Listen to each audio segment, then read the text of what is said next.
দয়ার নবীর যদি আপনি জিয়ারত করতে চান স্বপ্ন যুগে, তাহলে আপনারা সূরা মুজাম্মিল এই নিয়মে পাঠ করবেন।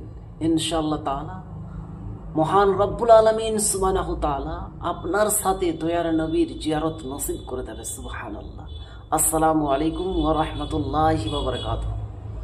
আশা করছি আল্লাহর অশেষ রহমতে, দয়াতে, মেহেরবানিতে আপনারা সবাই ভালো আছেন।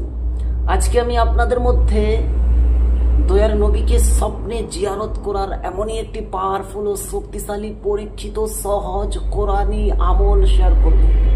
শুধু আপনারা সূরা মুজাম্মিল পাঠ করবেন। ইনশাআল্লাহ তাআলা এই আমলের বরকতে, এই আমলের বাদাওলাতে মহান রব্বুল আলামিন সুবহানাহু তাআলা আপনার সাথে নূর নবী, দয়ার নবী, মায়ার নবী সাল্লাল্লাহু আলাইহি ওয়াসাল্লামকে স্বপ্ন যুগে আপনার সঙ্গে সাক্ষাৎ করিয়ে দেবে, আপনার দর্শন হয়ে যাবে।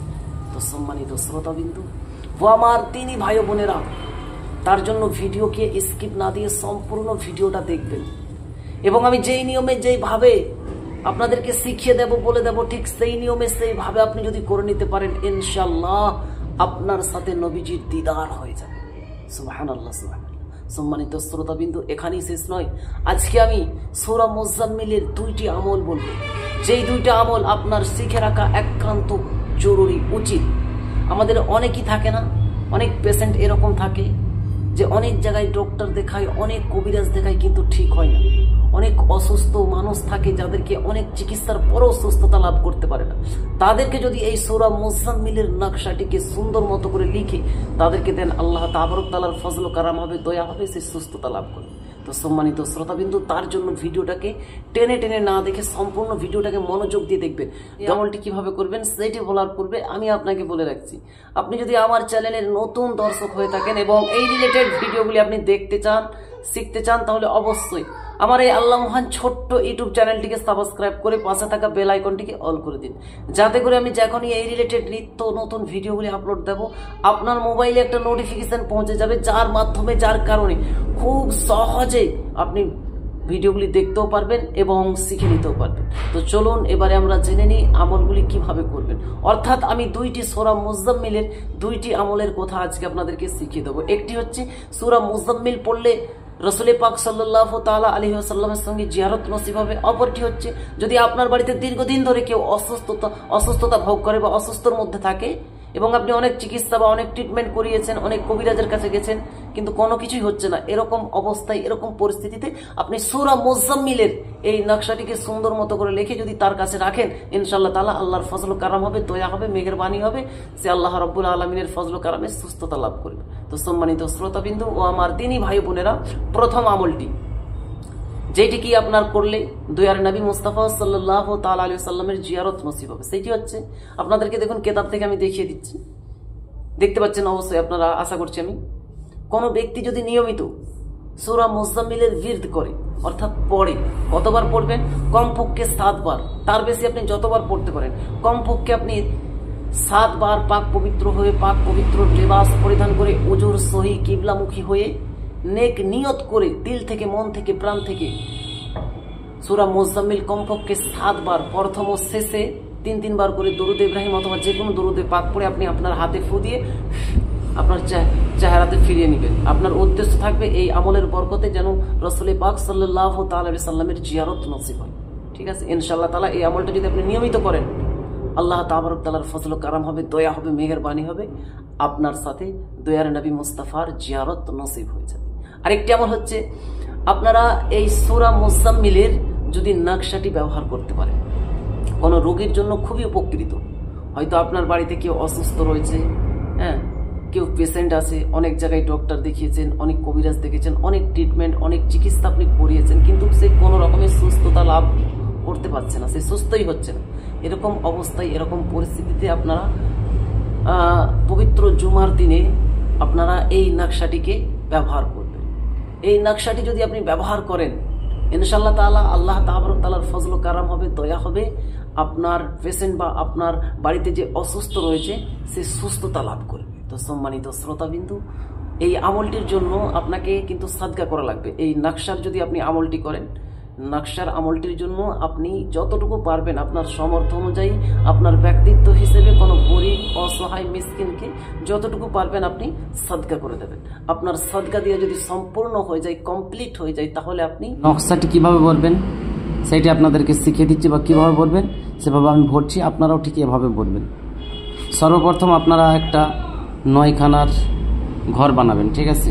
9 খানার ঘর বানাবেন, ঠিক আছে? 9টা এমনি বক্স বানাবেন, ঠিক আছে? দেখুন 9টা বক্স রয়েছে।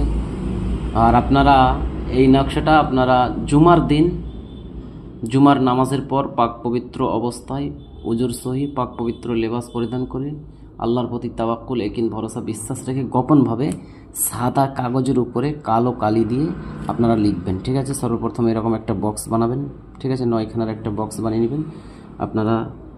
তারপরে এখানে 7, 8, 6 দেখতে পাচ্ছেন তো সুন্দর করে, এখানে 7 আর 6 লিখে দেবেন। তারপরে আপনি এখানে লিখবেন, এভাবে লিখবেন যেভাবে আমি লিখছি, 18, 8, 22, 2, 2, ঠিক আছে? এভাবে হেলিয়ে লিখবেন, ঠিক আছে? যখন এই ঘরটা লেখা হয়ে যাবে তখন আপনি চলে আসবেন, এই ঘরে চলে আসবেন। এখানে লিখবেন আপনি সর্বপ্রথম 9, তারপরে আপনি লিখবেন 1, তারপরে আপনি লিখবেন 8, তারপরে 2, 2, ঠিক আছে? আপনার লেখাটা সম্পূর্ণ হয়ে গেল। তারপর আপনি এই ঘরে লেখা হয়ে গেলে আপনি সরাসরি এখানে চলে আসবেন, এখানে 0, 2, 8, 2, 2, ঠিক আছে? লিখে নেবেন। এটা হয়ে গেলে এই ঘরে লিখবেন 1, 2, 8, 2, 2, ঠিক আছে? এটা সম্পূর্ণ হয়ে গেলে আপনি এখানে চলে আসবেন। 21-এর পর আপনি এখানে চলে আসবেন, মধ্যখানের ঘরটাতে লিখবেন 2, 2, 8, 2, 2। যখন এই ঘরটা সম্পূর্ণ হয়ে যাবে তখন আপনি এ ঘরে লিখবেন 3, 2, 8, 2, 2, ঠিক আছে? এই ঘরটা যখন সম্পূর্ণ হয়ে যাবে আপনি এ ঘরে লিখবেন 4, 2, 8, 2, 2, ঠিক আছে? এই ঘরটা যখন আপনার সম্পূর্ণ হয়ে যাবে তখন আপনি এই ঘরটা লিখবেন, এই ঘরটা আপনি এখানে লিখবেন 5, 2, 8, 2, 2, ঠিক আছে? এই ঘরটা যখন সম্পূর্ণ হয়ে যাবে তখন শেষে এই ঘরটা লিখবেন 6, 2, 8, 2, 2, ঠিক আছে? এরকমভাবে আপনারা সুন্দর মতো করে এই নকশাটাকে সম্পূর্ণ করবেন।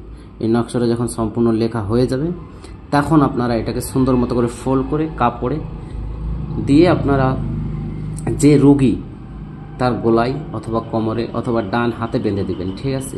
যে রোগী, অনেক জায়গায় ডক্টর দেখেছেন, অনেক জায়গায় আপনি কবিরাজ দেখাচ্ছেন, কিন্তু ওর কোনো রকমের রোগ ধরাও পড়ছে না এবং সুস্থতাও হচ্ছে না, তো তাদেরকে আমি পরামর্শ দেবো আপনারা সূরা জুমার, তো আমি তাদেরকে পরামর্শ দেবো আপনারা সূরা মুজাম্মিলের এই নকশাটি আপনারা ব্যবহার করবেন। ইনশাআল্লাহ তাআলা অবশ্যই আল্লাহর ফজল কারাম হবে, দোয়া হবে, মেহেরবানি হবে, আপনার যাকে দিবেন সে সুস্থতা লাভ করবে। তো যাই হোক, ভিডিও যদি ভালো লাগে অবশ্যই একটা লাইক দিবেন, অন্যদের মধ্যে শেয়ার করে দিবেন, এবং চ্যানেলে নতুন হলে অবশ্যই আমার এই আল্লাহ মহান ছোট্ট চ্যানেলটিকে সাবস্ক্রাইব করে পাশে থাকা বেল আইকনটিকে অল করে রাখবেন। আর যারা অলরেডি সাবস্ক্রাইব করেছেন তেনাদেরকে অসংখ্য অসংখ্য ধন্যবাদ। আজকে আমি সূরা মুজাম্মিলের 2টা আমল শেয়ার করলাম, ঠিক আছে? একটা হচ্ছে সূরা মুজাম্মিল পড়লে কি হবে, এবং অপর দিকটা হচ্ছে সূরা মুজাম্মিলের নকশা ব্যবহার করলে কি হবে। তো যাই হোক, আজকের ভিডিওটা আমি এখানেই সমাপ্ত করে দিলাম। আল্লাহ হাফিজ।